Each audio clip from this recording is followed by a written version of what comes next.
Live.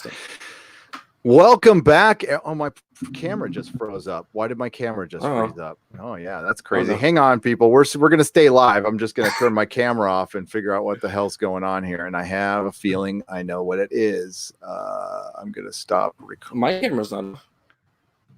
Yeah. Hide. Jesus Christ. This happened last night too. My camera froze on me, and awesome. Yeah, no, this happened last night. I'm running two machines here, so I have to trick it now. Oh, that's right. You just built a new one. So yeah, and it's going a little work out crazy. all the kinks. So hang in there, folks. I got to trick screen flow into thinking it's looking at a different camera, and hopefully this fixes it. And we will see. We will see. We will see. I'm moving again. All right, cool. So there we go. Ladies and gents, we're recording this one, and it's going to be on the big channel. It's going to be on the big channel tomorrow, and it's going to be kind of a follow-up to a video. So I would like to welcome Quarter Black Garrett from Louder with Crowder, the Steven Crowder Show. Hello. Welcome, a proud member of the Fandom Menace. And we're going to be talking about all kinds of stuff today, but one of the main things I want to talk about is Chappelle, and it's kind of what I'm going to hit on my video. Is I'm sure a lot of you noticed that while Chappelle is deservedly so getting praised, by myself included, Steven Crowder had his ability to make money on his channel taken away for essentially the same jokes. Yeah, kind of. Yeah. So we've been doing it for 2 years, and then Dave Chappelle just drops this one big hit on Netflix, and everybody freaks out. Well, a couple of months earlier, not for the exact same bits, but in the same vein, in the same, on the edge comedy, we get everything taken away. So I don't know. I don't think Dave should get taken away either. I think we should all be open and make jokes about anything. Absolutely. Talking anything. Equal opportunity offender. 100%. As I said last night, there was parts that I could have been offended on in that show. I mean, he was talking about recovering addicts and people on opioids and screw them. And it was done but if you listen to his entire joke, it was actually at the very end, he showed great empathy towards them because he was telling a story of how the black community was forgotten during the crack epidemic, and they were just told to say no, ha ha ha, and now tide has turned. Yep. And he's brilliant. Like he the way he tells a joke, he'll set it up. He set up the whole special that way. He started off the special with some typical, kind of making fun of white guy joke to get everybody kind of going, oh, okay, it's going to be the same thing. And then he jumped right into all the things you weren't supposed to talk about. And the way he crafts the joke is he starts it off where you get offended. So like the abortion jokes about like, oh, I think if you have a dick, you should be out of conversation. So you might get offended about that if you're pro-life. You go, oh, well, I think I should be able to talk about it. But then you just listen to him further, and then he finishes the joke with, oh, well, maybe I'm wrong, and we should all figure that out. So he kind of curbs right at the end and goes, hey, maybe I'm wrong. We should maybe we should talk about these things and not get offended like I know everybody is. And he even had that joke in there about, you clicked on my face. I know that you're going to get offended. You clicked on my face. You heard me tell the joke. It's the ball's in your court. You're the one that's getting offended. Yeah. I love the way he crafts his jokes. No, it's beautiful. And I want, and I'm sure many of you noticed, I noticed it before people popped it up because I was watching the special. If you watch the epilogue, Anderson Cooper is like right in the front row laughing his ass off. So that should tell you everything you need to know. And then the story of Daphne, which I love, by the way, just love it. And he tells stories, and that's kind of what we do here on YouTube. And it is a contradiction. What we do on YouTube is competition, and it's a contradiction to Twitter, and it's competition to the access media. Because on Louder Crowder, you guys can get into subjects, and it's really I don't know how much is off the hip and how much is written or whatever, but it comes off really natural. So that's great. Mine's all off the hip. And Hey, man. We could, like Dave Chappelle did, like you just explained, we can have these conversations and maybe come to a different conclusion at the end. You know, we can start one way, and they don't want conversations, because that once you start talking about something, you might agree with each other or disagree, and you might walk away friends. Nobody wants that. Apparently, they just want everybody to go, you're offended, so don't talk to that guy. That guy said this thing, don't talk to that guy. He's canceled. It's a conspiracy. To focus on those differences, please. Got an email. Yeah. I got an email that I'm going to read later from a guy in Tokyo, which was awesome. One of the best emails I've ever read, saying exactly that. So let's welcome some folks from the chat here. We've got Matthew Matson, and it's going to be an intimate crowd because it's on Nerdrotic Live, but the whole plan was to make this a video so I can edit it. Yeah. So, but that's good. That way you guys can get your words in, and I like that. Jason Smoot, D Artist, Jewelry, X Crosstalk, Legats, Christie's here, Eddie from Space, Chris Stanley, Sir Cam Lanas, and Miss Sad Song. I'm sorry, Miss Sad Song. Miss. And Trinoculus P says, Quarter Black, hey, what's up? Hey, what's up? All right. So the importance of kind of what happened with the Vox apocalypse, and not importance, it sucked. It completely sucked. It changed everything. YouTube hasn't been the same since. That's why I have to start every video by saying please share, because they have taken a bunch of us now, and we are out of the loop as far as getting recommended beyond a day. It's really clear. Did you read Susan Wojcicki's little memo out to creators and the four R's of her new regime? No, did you read that? No, I didn't. What did it say? I should have read that.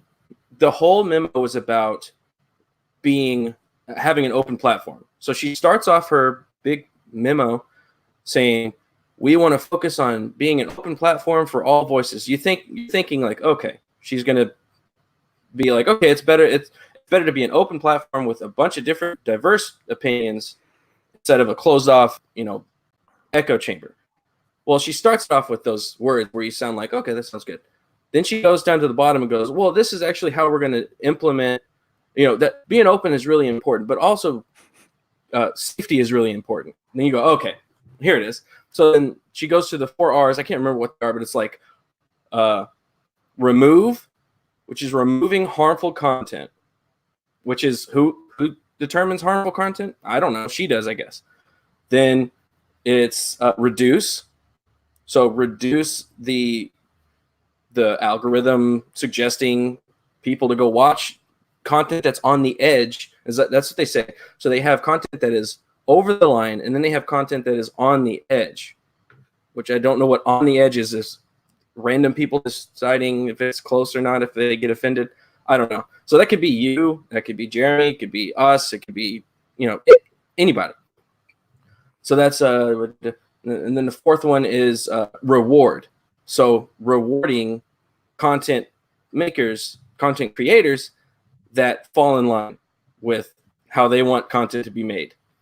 So she started off with kind of a positive, hey, we should have an open platform. It's really valuable to have a bunch of different ideas, and we could all have a great discussion. And then at the bottom, she goes, oh, no, well, I'm completely backtracking the entire thing and say remove, reduce, and reward our teachers' pets. So, and that's from the CEO of YouTube. So that could explain why that's going on. It really does. It really does. And to briefly explain, hail Thanos 43 Infinity. Hail. And I explained it in the video, is normally if you have a video that catches fire, it catches fire. I mean, and there's videos that do well, there's videos that do average, and there's videos that catch fire. Now, once in a great while, I have one that's like my Dave Chappelle one's doing pretty damn well. But yeah, that's probably because his name is in there and it's getting moved around more.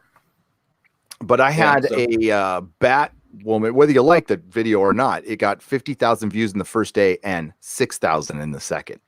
That's not even close to normal.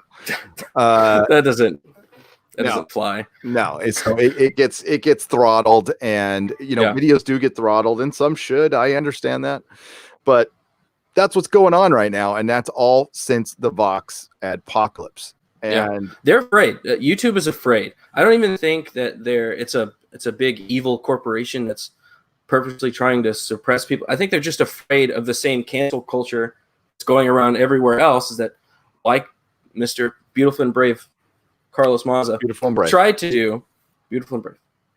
He tried to do and say, YouTube, you didn't take down the content, and then YouTube is using LGBT people for ad stuff, but they're not protecting him. He was trying to cancel YouTube, which is so stupid.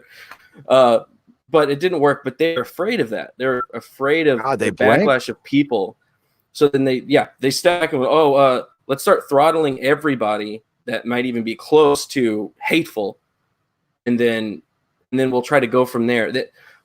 The way that they did it to us, it was completely off the hip. It didn't seem like they had any plan on, okay, we're gonna deactivate his demonetization, and that's gonna be our decision. It was just like, he's being completely demonetized. Oh wait, no, he's not. Oh wait, yeah, he is. Oh, he can get it back. Oh no, he can't. So they don't know. They're just a bunch of people that are dumb. They don't know what they're doing.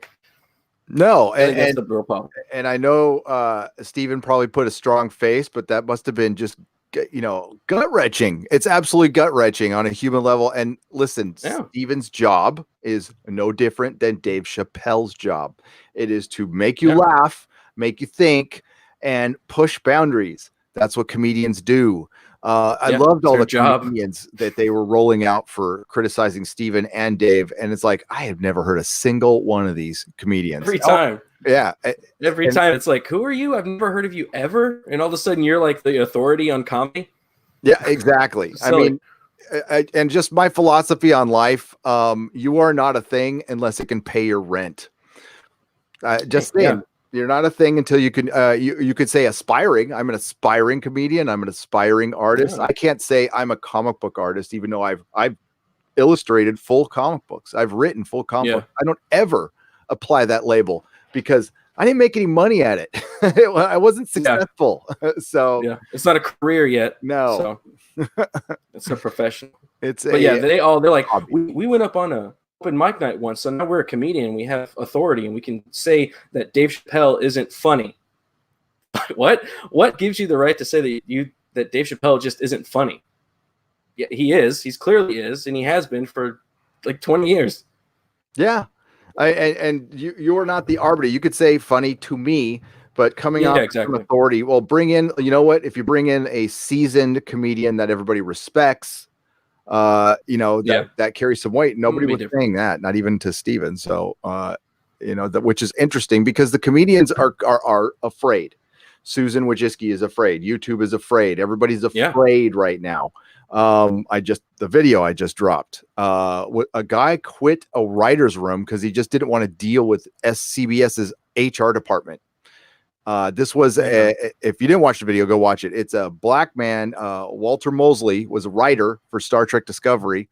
And he was telling a story of his life, and he just repeated the N-word, because that's what the story. You're not even safe. Yeah. You're not even safe if you're black. Like, what? No. What's going on? No. It's so strange. And somebody reports him anonymously. No, Howard. I can totally see that happening. I used to work in a corporate setting, and they didn't have a big HR presence. And this was maybe 2015. So, and then they brought in HR, and it turned into this big diversity thing, and everybody was afraid to say stuff. And I could totally see that happen in a writer's room. In a writer's room, you're supposed to be able to say anything. That's the whole point, at least from my experience of being in a writer's room. It's you just say crazy stuff, and then you go, okay, maybe that's too far, or that's not far enough.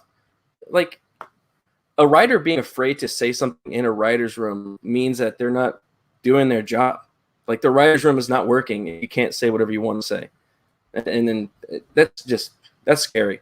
And then think about that from the product point of view. What we're going to get out of writers' rooms of a bunch of people that are going, maybe. I'm afraid. This is where you're gonna. This is how Hollywood dies. For one, okay, so you're alienating this generation with all this PC bullshit that nobody wants to watch. Plus, the next generation of creatives are gonna go, I don't know if I want to work in Hollywood. It sounds like it kind of sucks now. That sounds kind of scary. I might get Me Too'd or something. Exactly. Thrown away. Look at the music industry. The music industry used to get all the so talent is a pool. Look at talent as a pool. And it would get the best talent. So maybe somebody who would probably be a great actor decided to be a musician instead. So you would get the music for the longest time got the top tier talent to me. Great example is football and sport. I'm going to talk sports ball, but football, basketball. Now basketball is starting to get superior athletes because they're like, well, I can last the money's better in basketball now. I got a longer career. I won't get a concussion. Yeah. I'm going to go to basketball now. And that's why there's been, listen, I used to know a lot about sports ball. So that's why the tight end position kind of went downhill for a while. The foosball. So, and the same thing happens. There's only so much talent out there. And, the pinnacle was Hollywood. Everybody goes to Hollywood, and maybe people will start going, maybe I'll do my own thing now. I can do my own thing now. Yeah. And I mean, think about the music industry. They used to be the top, like you were saying, like they are the top. And then one innovation came in and then wiped out that whole industry. It out. So the movies gotta stay on their toes if they want to stay in the game. Because I mean, like I've heard you say it, and I definitely agree with it. I watch more live streams and YouTube videos than I do TV shows, current TV shows for sure, or movies. I'd rather just come home and listen to you guys talk, or listen to, world-class bullshitters or something like just dudes talking about the dumb crap that's in Hollywood, because that's way more entertaining than anything that's out there. It is. Watching Hollywood bang its head against the wall is pretty damn funny. And on rare occasion, an actual performer like, Chappelle or Crowder, Crowder was way ahead of the game on YouTube. Like he tells the story. He was one of the original creative partners and stuff, and they invited him on. By the way, they courted him. Which can't be forgotten in all this. After he was deplatformed, they invited him, which really sucks. That happened to Facebook too. They invited him and was like, hey, come to our platform and we'll help you build, we'll do ads and stuff. And then they screwed him there too. So what are you going to do? I don't know. Yeah. Zuckerberg, my neighbor, he lives out over there in the Mission. He bought like 6 houses in the Mission, made a little compound or something. That's weird. He's a weird dude. He's what? I mean, like he invented Facebook because he couldn't get girls. So there you go. He just, the motivations of life. The modrotics. That's right. These large budget TV shows have superseded Hollywood. They have, and that's the other thing is these mega budget Game of Thrones. Even down to Mr. Robot and everything. I'd rather watch that than any film. And right now, if it continues to get woke as hell, I mean, that's all I can watch is live streams now. And I'm like you. I'll start a project at home, and I'll put on you guys, or I'll put on World-Class Bullshitters or Jeremy or whoever's live at the time. It could be anybody. I'll listen. I like live streams a lot. I love the messiness of them. I love it. Don't it's a little more raw. It is. It's like real. I don't know, something about it. It's what YouTube is supposed to be. Exactly. It's and they just, if they just got rid of their TV shows, let everybody, and focused on keeping the real bad actors out. And we all know who we're talking about. Like, there's real bad people, keep them out, and then kind of let everybody do the thing. They would destroy. And they, if they would just swing their dick around a little bit and to the advertisers and go, you want to be on our platform at all, you're going to have to advertise to everybody. That's it. Yeah. Instead of them trying to homogenize and be the other industry, you have a specific thing you do. YouTube. It's unique. You're the biggest one in the on the internet at the moment. So like play into that. Go, hey, this is the only place with this content, and a lot of people love this kind of content. So steer into that. But they seem to be steering away from that. I don't know. Probably it started whenever Google bought them. Google bought them, and then they really started needing money because it's a big money hole.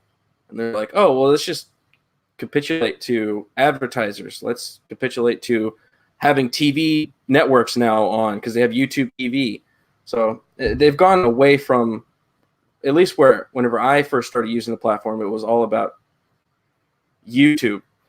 So, and I thought that's where they were going, but they seem to veer off in a different direction. Yeah, and they're it sounds like there's a bunch of wasted money. It sounds like a bunch of executives. I see Susan with Jiski traveling all over the world. YouTube should be paying for their database, so they can. I'm sure they have their own like farm, their servers, and they don't have to put any production value in. I'm sure you have to pay top notch for your employees.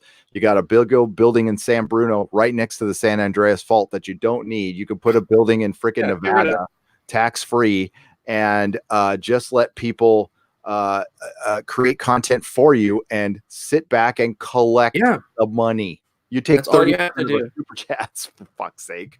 Yeah.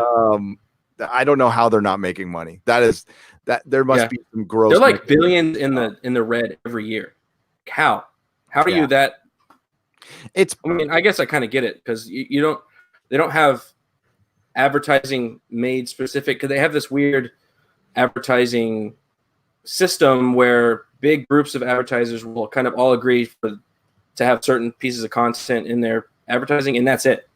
So you can't have, say, Walther. What if they wanted to run ads on our show through YouTube? Well, they can't because you can't, as an advertiser, you can't select that kind of content. So then YouTube just blanket statement says advertisers in general don't like you. Well, some do, because I'm sure there'd be tons of advertisers that would want to put ads in front of your videos, but they just don't let them for who knows why. So there's a bunch of money on the table that they could be taking, but they're just not for political reasons, which is stupid. And that's how you go broke every time, and that's how you're in the red. I honestly don't believe they're in the red. I think they say it out loud. Freaking way. Put it on the bricks. But I'm very conspiratorial. So hey. There you go. Hang on, I got to get my my events thing up. Rookie Critic, thank you for the super chat. I'm going to read it in just a second. I wasn't expecting. This is a quieter, like I said, it's quieter affair over here. So I wasn't expecting. Oh, Jesus, we got a bunch. Sorry. All out of bubblegum for $5. Here, let me bring that screen over here. All out of bubblegum for $5. I have not had a chance to watch it, but I like Dave Chappelle. Awesome stream last night, by the way. Super funny. Well, thank you. Yeah, we got to get you on the Friday night one if you want to. I mean, it's kind of late for you. Yeah. But yeah, do you want to get on the Friday night stream in the next couple of weeks? Would. Oh, I would for sure. You are there. I want to join that pack of crazy people. Dude, that was fun last night. We had a great time. Yeah, I tuned in and I was like, wow, this is a full screen. This is awesome. It's going to be great. Yeah, that's going to be a regular thing. I've been, it was actually Penn Farm Girl. There's a friend of mine, Penn Farm Girl, who's been with the channel since it was at 300 subs. She suggested bringing patrons in, bringing more guests in, and it took me about a year and a half to get there, but I did. Ryan for 10 pounds says, what ultimately is the goal of the woke left? Socialism plus silencing any critic at all. The goal authoritarianism. Yeah, just they just want to take over. They want to take over. They will complete power, right? Yeah. Social power. I think that's ultimately why they took over certain parts of culture like this. Like they can take over the government and stuff like that, but they didn't just focus on that. They focused on cultural stuff. They've gotten in everywhere: comics, TV, movies, comedy. Like it's everywhere. So they're trying to socially engineer into their perfect society that they think where they're on top and everybody else is on bottom. Yeah, I don't know how do you have communist comedy? It's like, oh, the proletariat. Jesus, man, that was tough. Yeah. I don't even know what's funny about that shit. I don't know. I think the end game is power. It's always been power. It always will be power. We always have to strike this balance. because we don't ever want one side completely taking over the other. I kind of like centrism ruling the day, and you can lean one way or the other. We certainly all do, but freedom of expression, freedom of speech used to be like the one thing that the left was great on, awesome on back in the day, but not anymore. Yeah, it used to be like the platform that was. Yeah, I think it's funny because it does kind of pendulum swing back and forth between far right, far left, and I don't mean like the far right, the far left, but just the general culture. Because I remember in like the early 2000s, 90s, it used to be more, hey guys, why don't we stop being Christians? Let's all get rid of that. Let's anything you say on that side, let's stop that. But also, hey everybody, let's just have freedom of expression, which that's great. And then you have parts of it that's bad, and then you kind of go to the other side, and then the opposite happens. And yeah, we're just waiting for the pendulum to swing back, and we'll hit the middle at some point. And I think, we have little outliers showing us that it will. And I think the Walter Mosley thing was a big deal. That's why I ran with the video on it, because I think this is a guy who generally is probably pretty damn left. And he's sitting there going, this is a surveillance state. I'm in a surveillance state at my work, at a creative job. Yeah. It's got to be. And I mean, I'm sure he was happy to quit. I'm sure he's like, F this place, man. Screw it. Yeah. And I'm out. Yeah. Done. How long has he been in the industry? I mean, he's probably for a while, so he's probably seen it change from a place where it is more open to have ideas to now it's getting all shut down in the name of openness. You got to be more open and inclusive by shutting you down and shutting up. Like, silly. I'm not entirely sure how that makes sense, but they work it out in their head somehow. Somehow they try to make it make sense. And part of it, so, no disrespect to young people, I do write off some of this to like, there's young dumb people in college that are very impressionable, and I was one of those. I wasn't in college, but I was young and dumb and impressionable for sure. But when you live long enough to see, it's crazy times. It's weird times, because I never thought I'd live to see this, what we're going through right now. How long before SNS audience reviews are deleted? Says Jason Smoot. What's SNS? How long before? What's SNS? SNS. You don't have to put a super chat, Jason. Put that in. Tell me what the SNS is. I'm probably missing it completely. It's probably something really obvious. But as far as YouTube comments, they're going to be deleting comments on kids channel stuff now. They're not going to be allowing. The rookie critic for $2. Hey nerds, how's it going? It's going good, Rook. It's going good, Rook. It's good. Yeah. We need the return of the Chappelle sketches. We do. Yeah. I went through YouTube, watched some of his old stuff.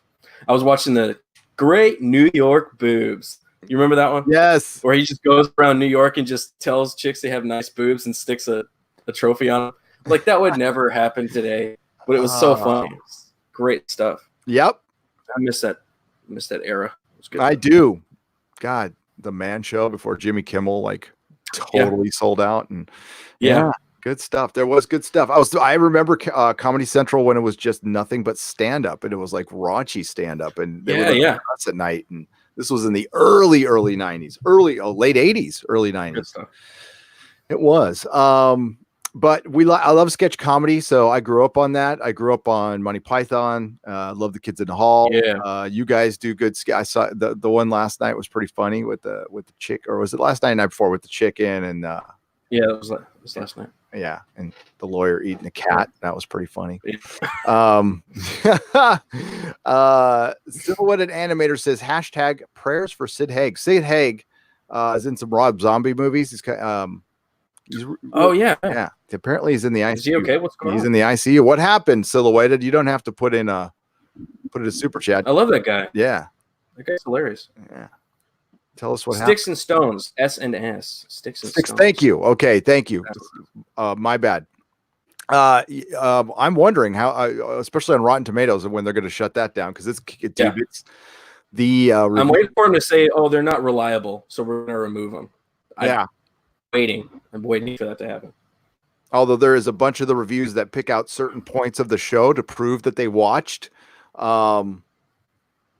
I would love to see Quarter Black Garrett be included as off one of the nerdy Brady bunch. Yes, he will be one of the nerdy Brady bunch that we did last night. Yeah. I'll be gonna be the one over here in the corner. You could be Oliver. Oliver was like the cousin who came in. Like, oh god, the extra one, the one that everybody hates, and they're like, the show's really gone down since Quarter Black Garrett's joined. With ALC, I believe at Tronculus P, I am down with. I love compromise. Okay, I do too. Hail chat at the. I watched Mel Brooks' movie History of the World Part 1.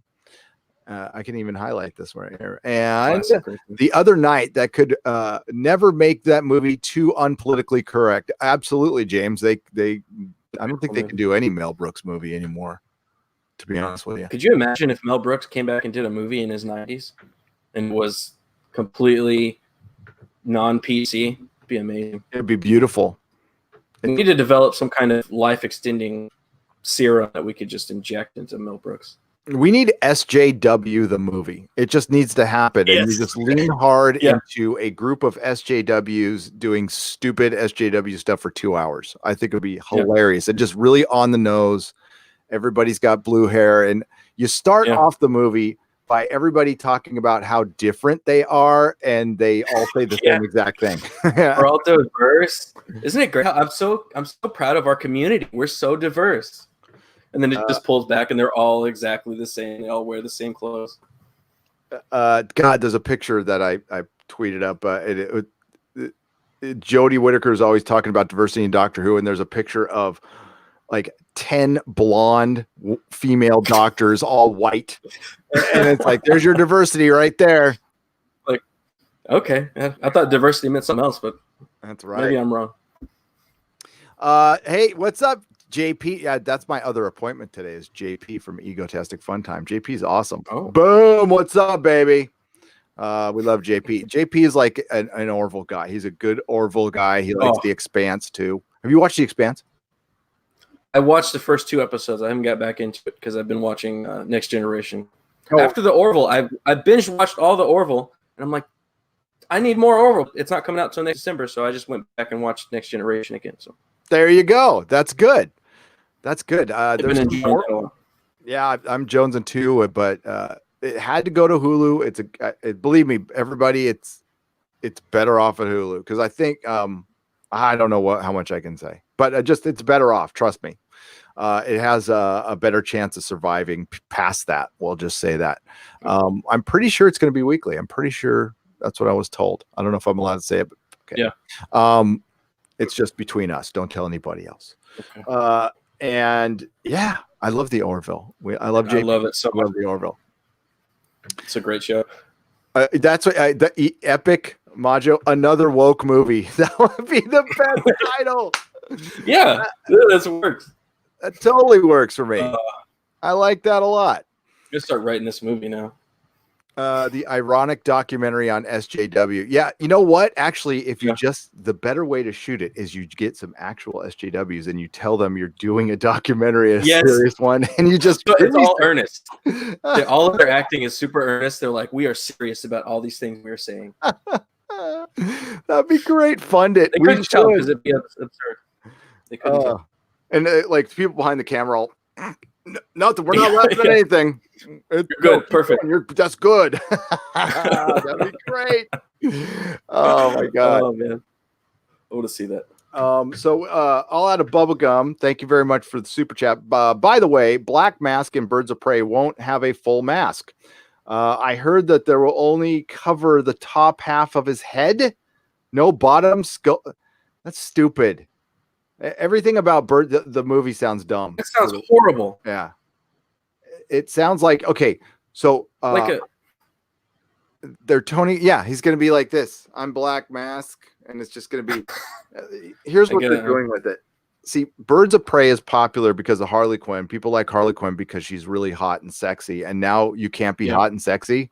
They should just delay the production for like 3 years. Yeah, until the culture switches back. Yeah, because we're gonna have to have a feminist propaganda freaking Harley Quinn film, which is that's gonna hurt. It's gonna hurt. It's gonna hurt my eyes. It's gonna hurt. Jason Smoot, you did not have to put another super chat in. I could have saw it. Thank you very much for $2 for SNS for Sticks and Stones. Right on. The trailer for Birds of Prey is lame. Will suck worse than Captain Marvel. Wow, that's saying something, and that is saying. Yeah, that's a high bar or a low bar. That's a low bar. Did you even watch Captain Marvel? I did not, because I watched the trailer and I was like, "No, this looks stupid. This looks dumb as hell." And then all you guys started trashing it, so I was like, "Yeah, I'm not gonna watch it." It was weird to trash a Marvel movie. It was, because I was fully expecting to walk into it going, I'm probably being too hard on it. It'll probably be kind of an okay movie, and I'll be over it. No, it was worse. Much worse. Just install a spy cam on Zoe Quinn. I don't know. I mean, like, we might learn things we don't want to learn.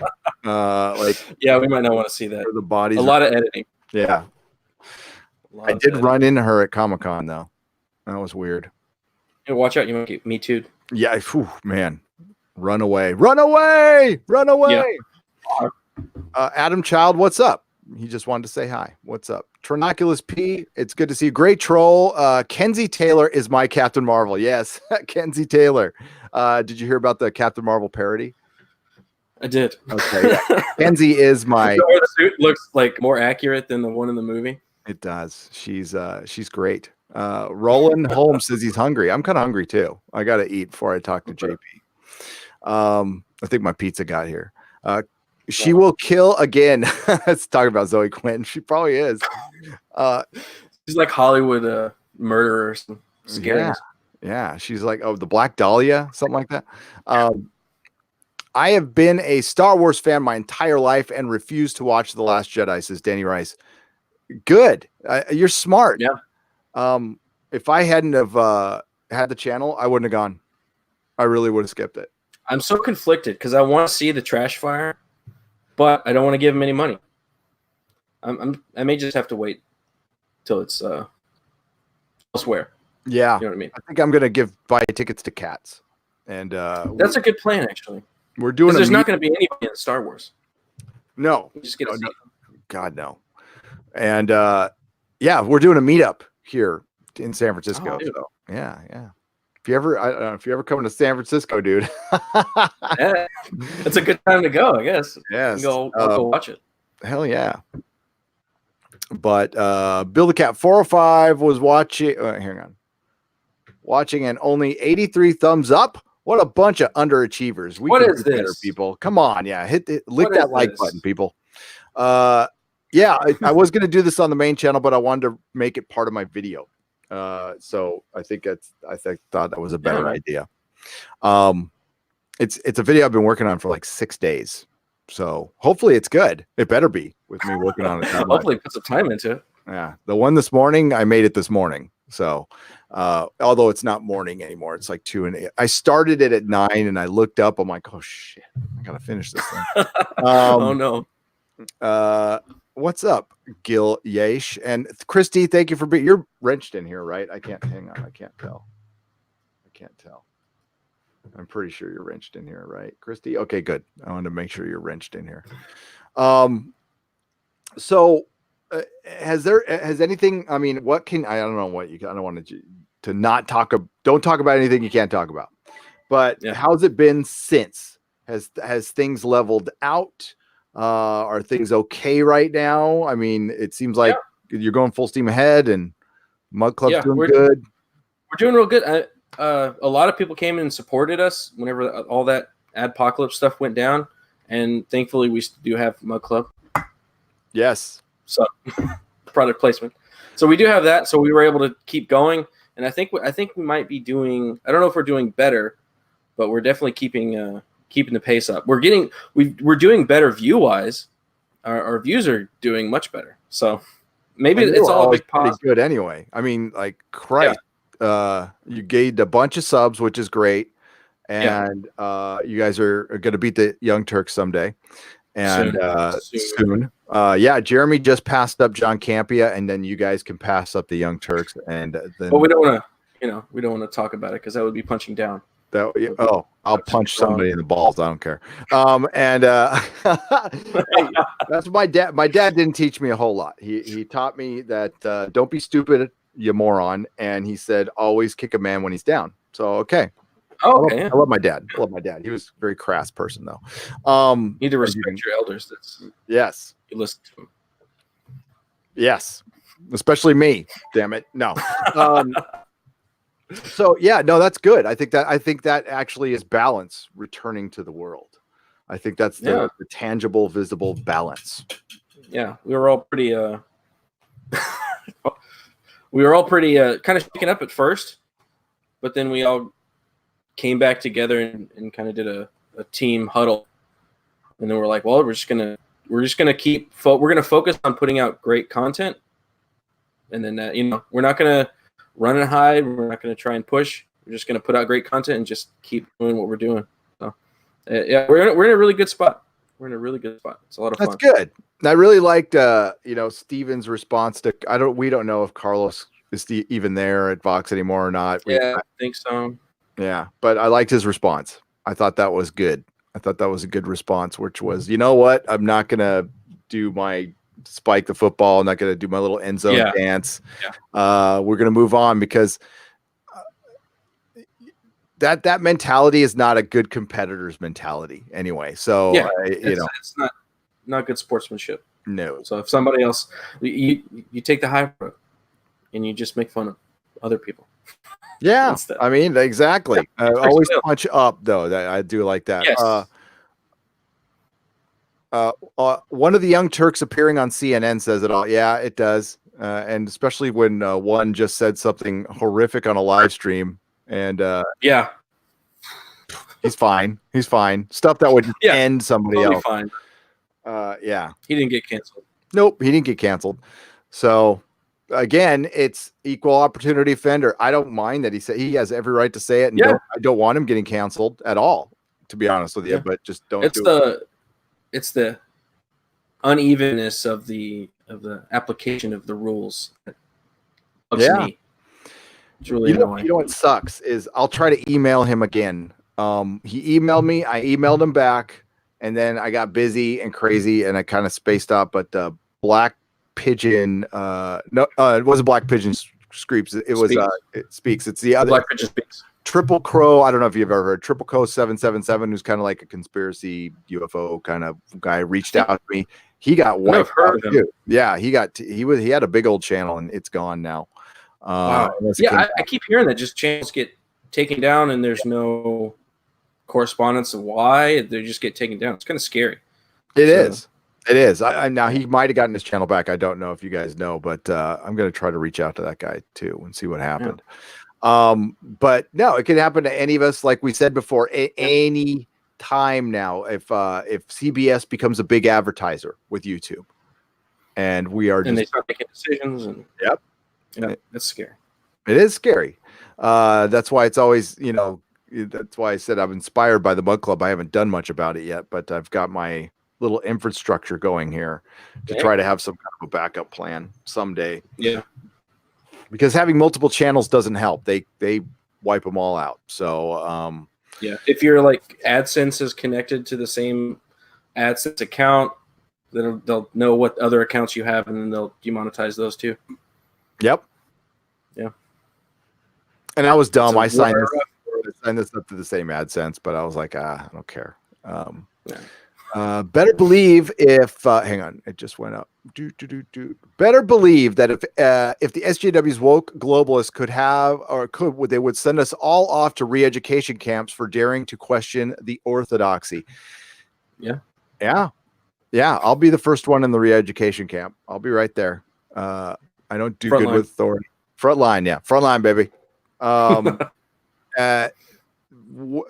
that's what we got to fight against it. I know it sounds crazy now, but it's not. It's really not. We're closer than you think. Marlene Monroe says, "Yo, Quarter Black, what's up? What's up?" What's up? Yeah, we're gonna have Quarterback on Friday Night Tights. He's committed, so that's a good thing. I will commit. Jeremy was supposed to be here, but he blew us off for football.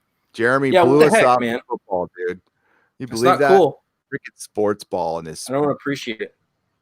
I'm gonna make a hit piece. I'm gonna make a hit piece on him.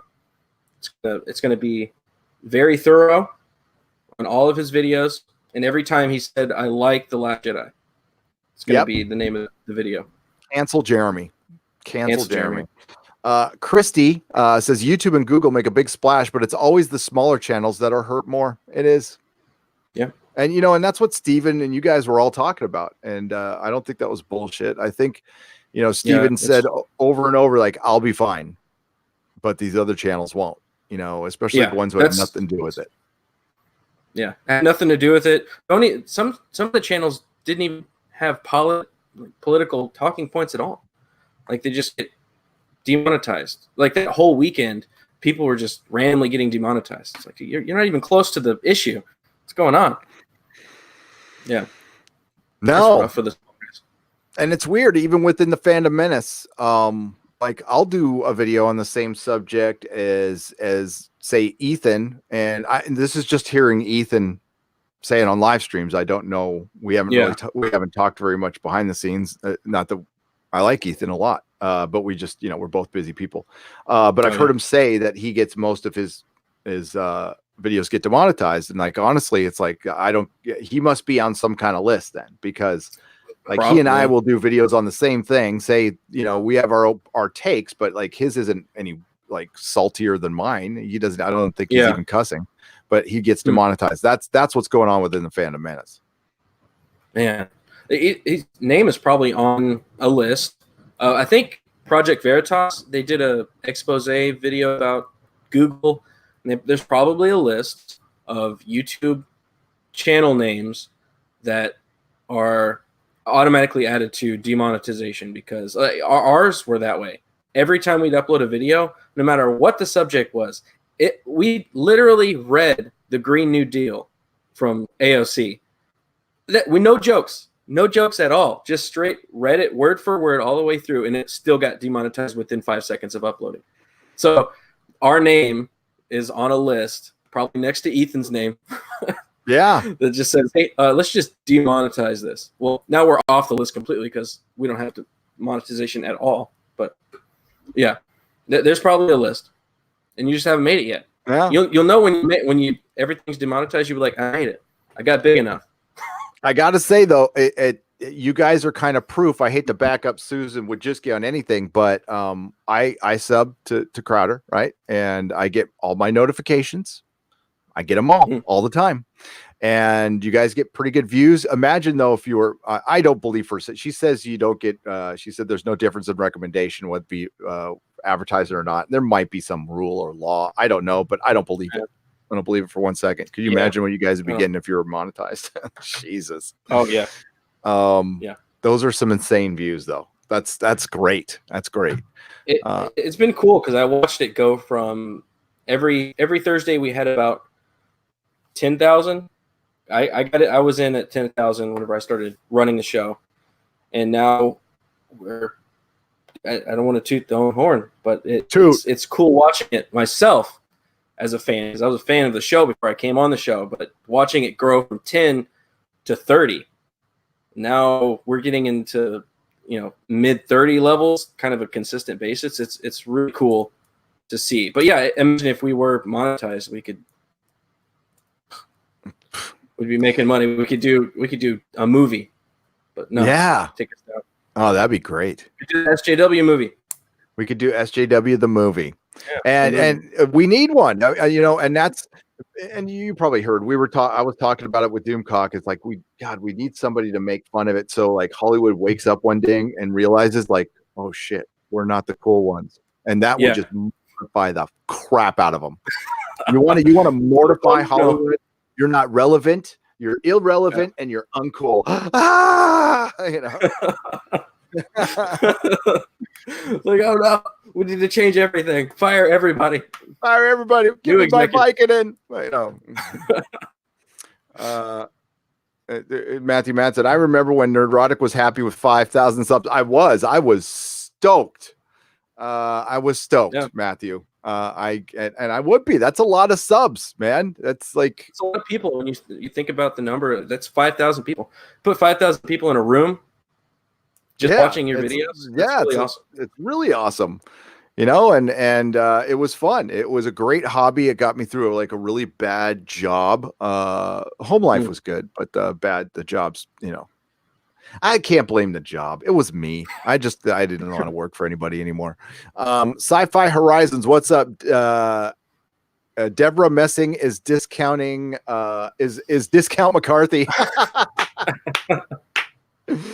She is. And that's what that Deborah guy Messing brought up. And I'm going to read real quick the last couple paragraphs of his article before we go here, because it was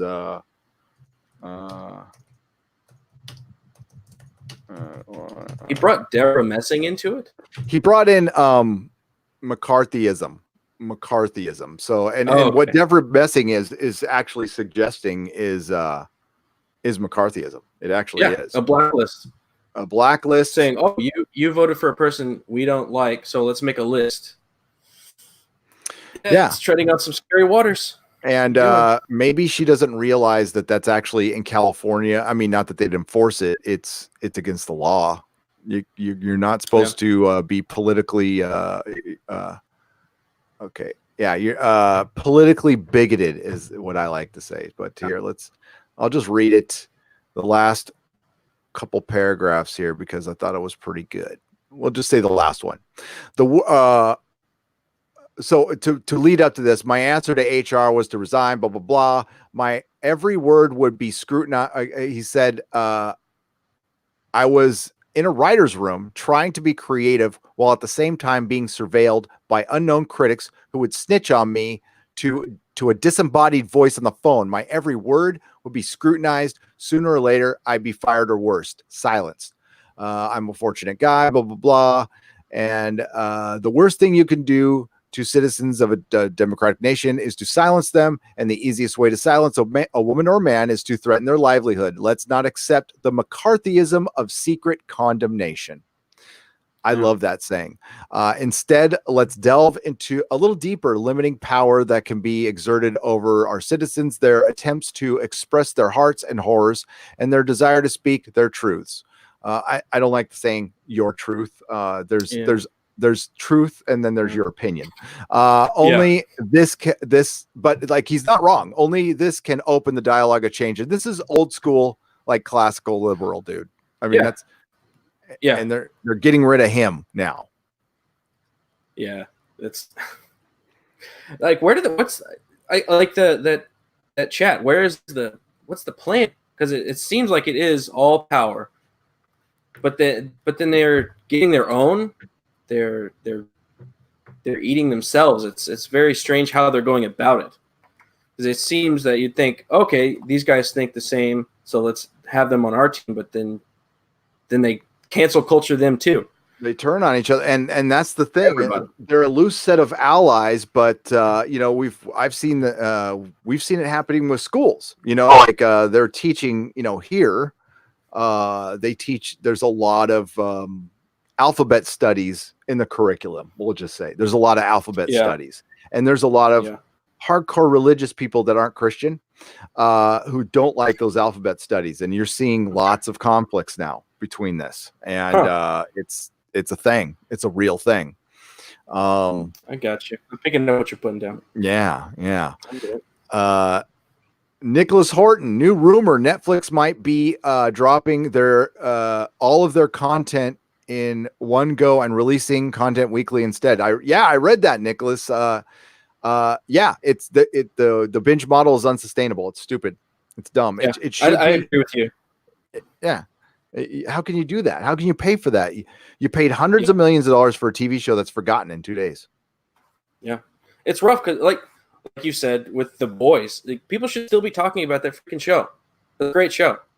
Yeah, I like the show a lot, but nobody knows what it is because I think an issue with the binge model is it drops in one day.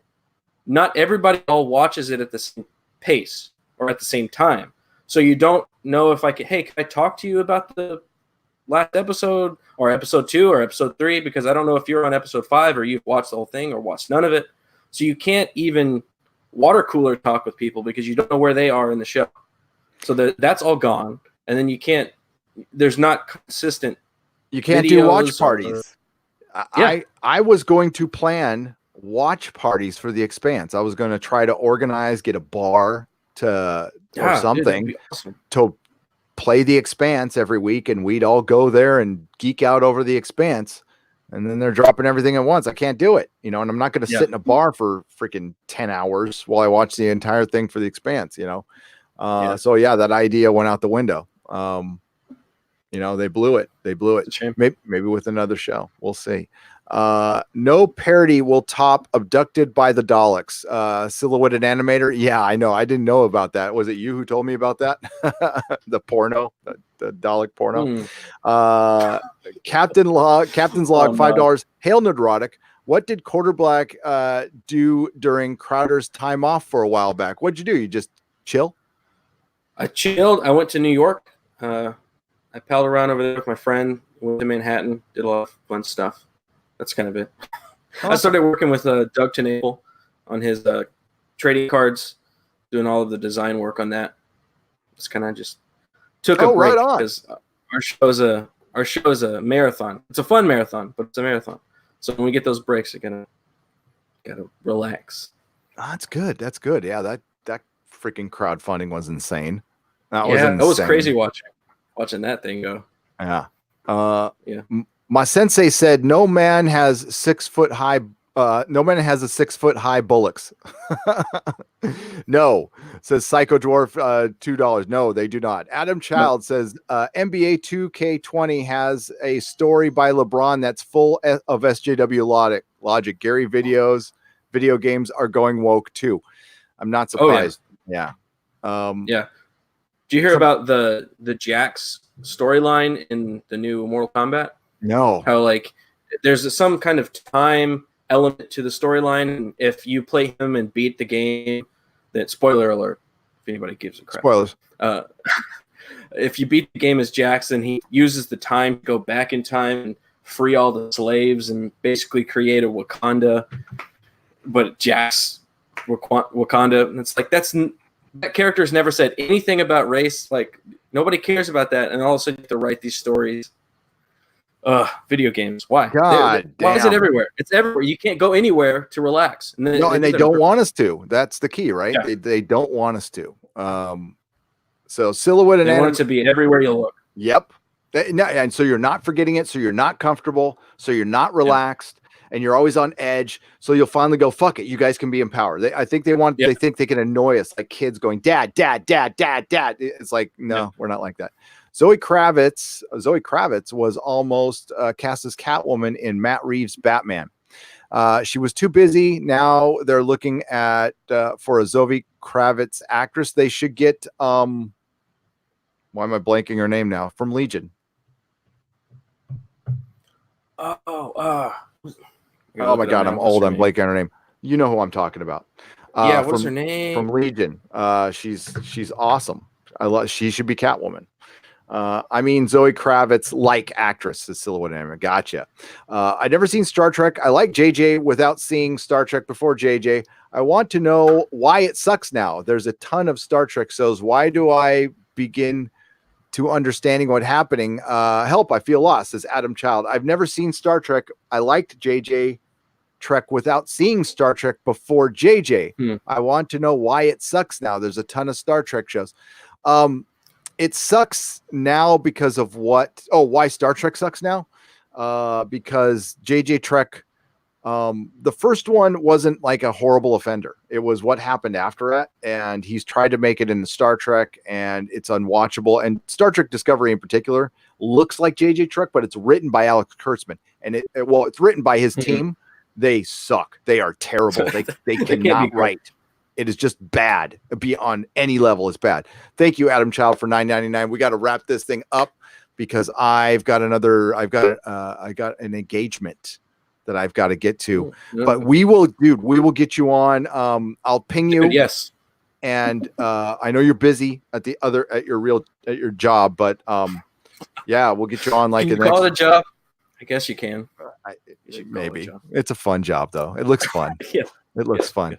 You got keep up the great work, man. Thank you for coming on. Thank you for having me on. Oh, of course. Anytime, really. Anytime you want to come on, just hit me up. And man.